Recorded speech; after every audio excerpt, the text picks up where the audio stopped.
Welcome, my friends, and welcome back to the channel. And I hope you are safe and well.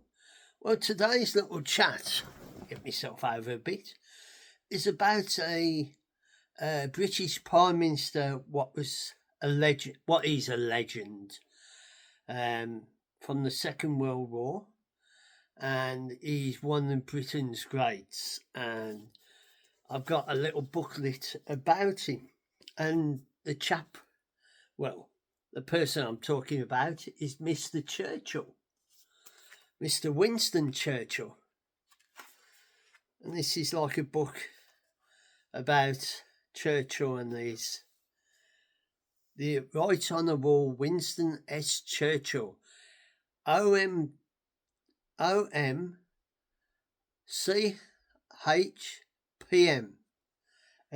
Prime Minister during the Second World War.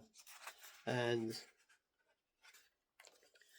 here I've got some photographs of the young man as he's growing up, and that, if you can see them,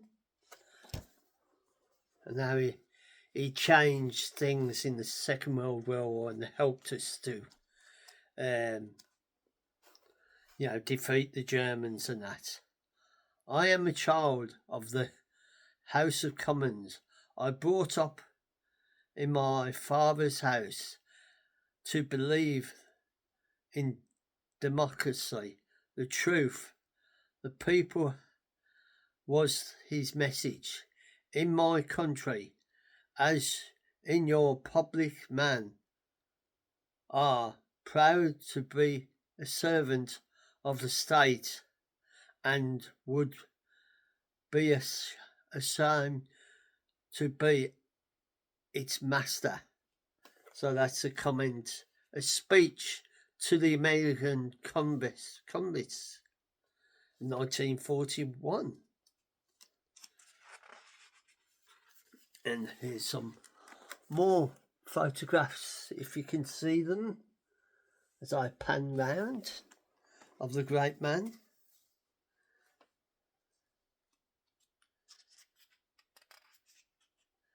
And another one of his face. If the love is the end, if the storm is the reward itself, London will be ready. London will not fail. You, Hitler, do your worst, and we'll do our best. That's another one of his speech. And another one, look at the Londoners, the Cockneys. Look at what they have stood up to. Girls and guys, with them.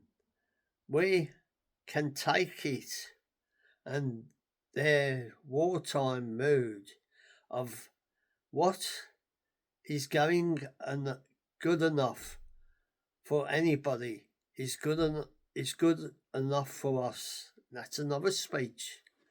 So as I turn the pages, some more pictures of the great man.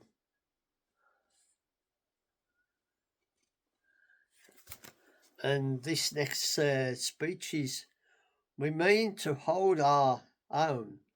I have not become the King's First Minister in order to preside over a limb of the empire.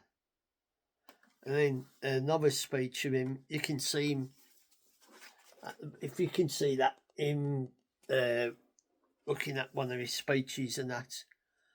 And then there is another one. Come then, let us to the task, to the battle, to the torment, each to our part, each to our station. Follow the arms, rule the air, pour out the ministry strange, and the U-boats swept the mines, pound the land, plough the land, build the ships, guide the streets, surround the wandering, uplift and the downcast, the honour of the brave. Let us go forward together in all parts of Europe, in all parts of the island. There is not a week, nor a day, nor an hour to lose.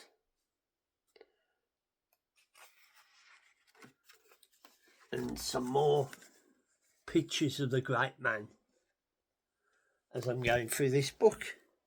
And another speech, I presume. Here in this strong city of refined London, which instands the typical deeds of human progress and is a deep conquest to Christian civilization, we wait under dismay and impact assumed. Perhaps it will come tonight, perhaps it will come next week, perhaps it will never come. We must show our saviour safe quality captured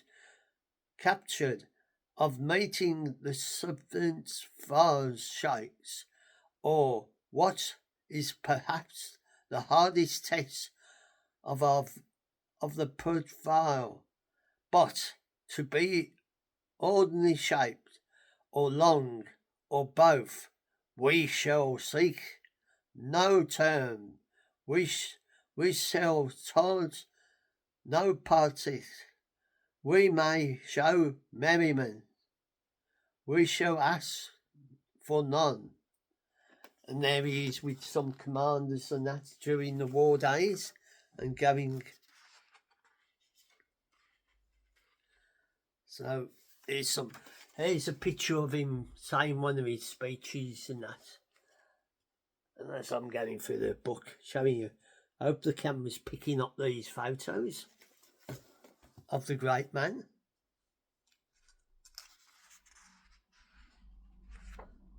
The news from France is very bad and a grave for the gallant French people who have fallen into the total misfortune. Nothing will turn our feelings towards them or our fate. That the generation of French will rise again. What has happened in France makes no difference to our actions and protection. We have become the sole champions now in arms to defend the world, cause we shall do our best to be the worth of the highest honour. We shall defend our islands, homes, and with the British Empire, we shall fight on unconquered until the crusade of Hitler, the curse of Hitler, is lifted from our bowels of mankind. We are sure that in the end all will come right. This is one of his broadcasting speeches in that. And we've got some more photos of. I hope the camera's picking up these photos that I'm showing you to do with the great man. And there's even the I think it's Roosevelt, the American president.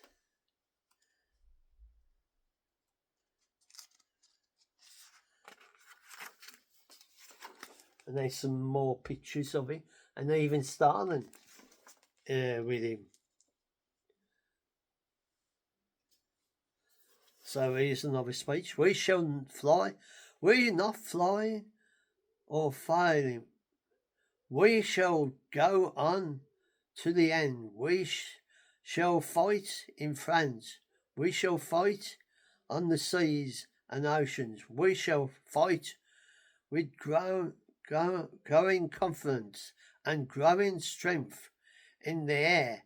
We shall defend our lands, whatever the cost may be. We shall fight on the beaches. We shall fight on the land ground.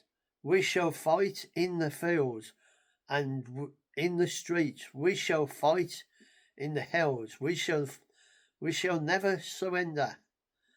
And even if, which I do not for a moment believe, this island or a large part of it were subdued and starved, there are empire beyond the seas, arms and guardians by the British fleet would carry on the strength until in God's good times the new world with all its power and might step forth to the rescue of liberty of all the old. That was another one of his speeches and that. And as we're going through the pictures and that, and more photos of the great man, and I will read you out another one of his speeches. Let me there assure you, soldiers and airmen, that your fleet of countrymen regard you joyous work with the ambassador and Gradius, and that after the war, when the man is asked what he did, it will be quite so surely for him to say, I marched, I fought with the desert army, and when history is written and all the facts are known, your fate will glow and glow along after we who are gathered here, having passed away. And that's another one of his great speeches. The man was so good. And there he is with Stan, and that's in some other. And for not next little speech is, it is right that the British Empire in its contents unite as time should put itself solid on the map and make all the watching the world realise that it stands together, warding into one family of the nation, capturing the soul, our common protectors in the full loyalty is a superb case for which we have drawn the sword, and which we shall not assign to press until completing the victory has been won. And as I'm showing you the pictures and that of the great man and all the soldiers and that and his generals. And here we got some more photos of the great man and that. And another speech. I lift a personal regard, affection, I must say, for him beyond my power to explain today. President Roosevelt passionately affect laid heavily upon him. Not one man in 10 million struck and crime as he was, would have attempt to plough into a life of physical and maintain experience and of hard politics continued. He had brought his country through the worst of its peril and the heavy of its toll. Victory has cost it, sure and strong, steady beam upon him. For us, it remains only to say that in Franklin Roosevelt there died a great American friend we have ever known, and the greatest champion of freedom who has ever brought help and comforts from the new world to the old. And that's one of his speeches from 1945. And here's some more photos. I hope you are picking these up and that, because Churchill was a great leader. And there's another speech. I am unable to speak without emotion. Dear desert rats, you were the first to begin. May your glory even shine. May your labor never flag. May your memory of this glorious promotion which you have made from the hours to the barring and burning never die. A march as far as my reading in history leads me to believe, and unprecious in the whole story of war. My fathers long telling their children the tale. May you all feel that through the following your greatest ancestry, you have accomplished something which has done good to the whole world, which has rose the honour of your country, and of which every man has the right to feel proud. And that was his speech from 1945. And this is the last one from this one. And my next bit is a newspaper, and it's the state funeral of Winston Churchill. And there's the back of it. And as I go through it, this was from Monday, February the 1st, 1965. Birmingham Planet, a special the state funeral of Sir Winston Churchill. Sorry, just so wait for get me. Oh, some of the bits of it is because it's so old and that.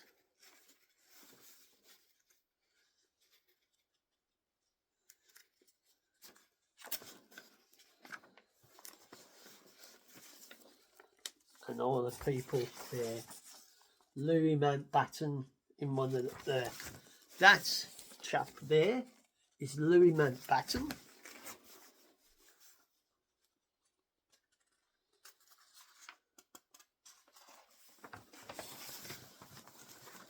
I've got to be careful because it's quite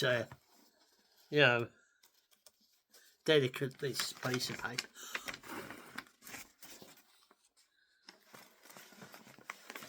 So, as I hold it up, pictures of some St Paul's Church.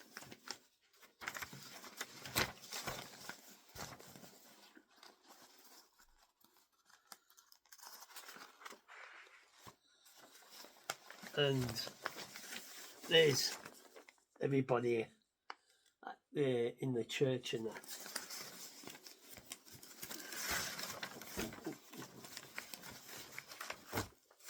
Bear with me if I go through the newspaper.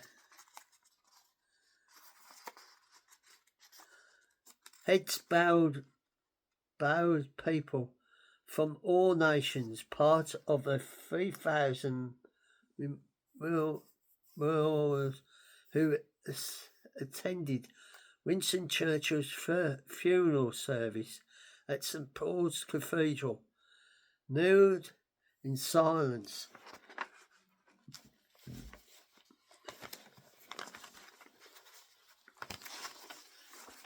And there, as they're going through, taking his coffin,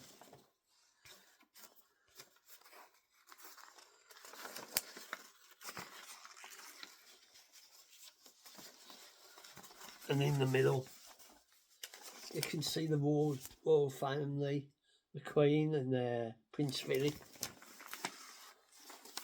showing their respect. The Queen waits for the coffin to her greatest subject.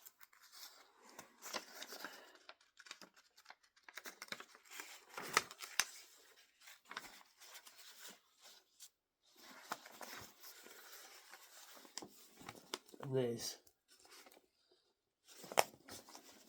pictures of the coffin and that, and the Guard of Honour tribute.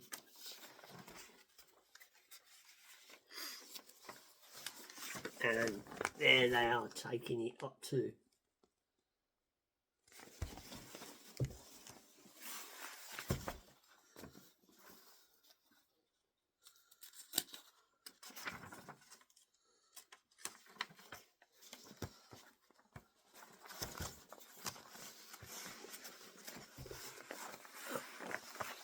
and there they are, taking the coffin along the roads, and the crowds of people, playing silence in the streets and that.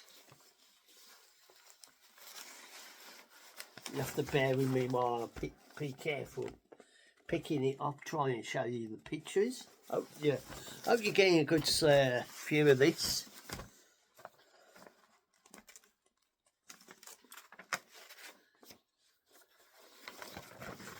And as you can see, there's a flyby and that. And there's the famous man before he died, and they're lying in wait for him. And this is my tribute to one of our great leaders, Sir Winston Churchill, who got us through the Second World War. He was one of our greats, and a bit of history about the man. And he lived at, I think it was Blenheim Palace. He was a great leader, one of our greatest leaders of this country. And this is where I say a fond farewell. And if you enjoy this little chat about one of our legend prime ministers who looked after us through the war, Second World War. This is a piece of history of a legend, not like what we've got now. And I hope you enjoy this. And if you want to subscribe to my channel, you are more than welcome to.